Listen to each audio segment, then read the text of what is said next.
नमस्कार। पहले समय में जब लगभग 50-60 वर्ष पूर्व बेटियों की शादी जब 14-15 वर्ष की आयु में हो जाया करती थी, तो उस समय बेटियों के मन के भावों को व्यक्त करती मेरी ये रचना है। इसमें उनके हृदय की उथल-पुथल को व्यक्त करने का मैंने प्रयास किया है और मेरी कविता का शीर्षक है, मुझको बच्ची ही रहने दो। जीवन की सच्चाइयों से परे रहने दो, मुझको बच्ची ही रहने दो। मुझे मेरे आंगन में चहकने तो दो, मुझको बच्ची ही रहने तो दो। मैं एक स्वच्छंद हवा का झोंका, मुझे आकाश में उड़ने तो दो।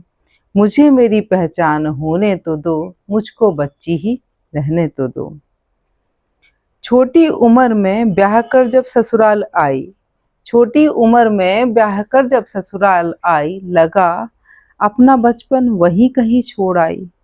पता ही नहीं चला एक पल में बड़ी हो गई, कुछ समय खामोश सी हो गई।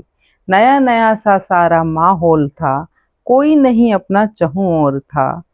सोच सोच कर आंखें भर आईं, यादें अपने घर की आंखों पर छाईं। यादों को आंखों में समटने तो दो, यादों को आंखों में समटने तो दो, मुझको बच्ची ही रहने तो दो।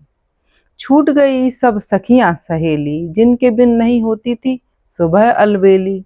अचानक से सब कुछ बदल सा गया, घर का आंगन कहीं खो सा गया। ना जाने बेटी कहाँ खो गई, ना जाने बेटी कहाँ खो गई, अब मेरी पहचान बहू हो गई।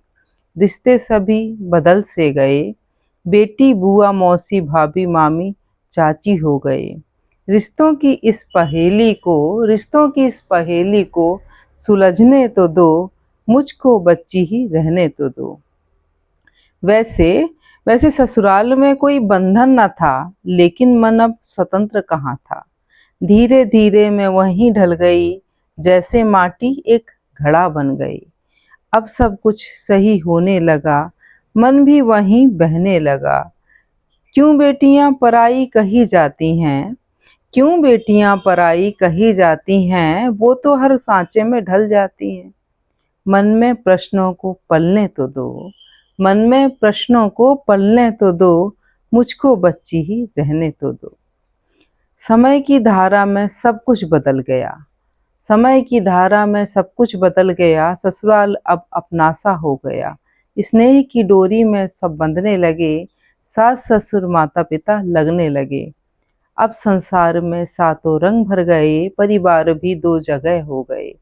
कौन कहता है बेटी पराई है, कौन कहता है बेटियां पराई हैं, वो तो दो घरों की परछाई हैं। मुझको सपनों में बहने तो दो, मुझको बच्ची ही रहने तो दो। जीवन की सच्चाइयों से परे रहने दो, मुझको बच्ची ही रहने तो दो। धन्यवाद।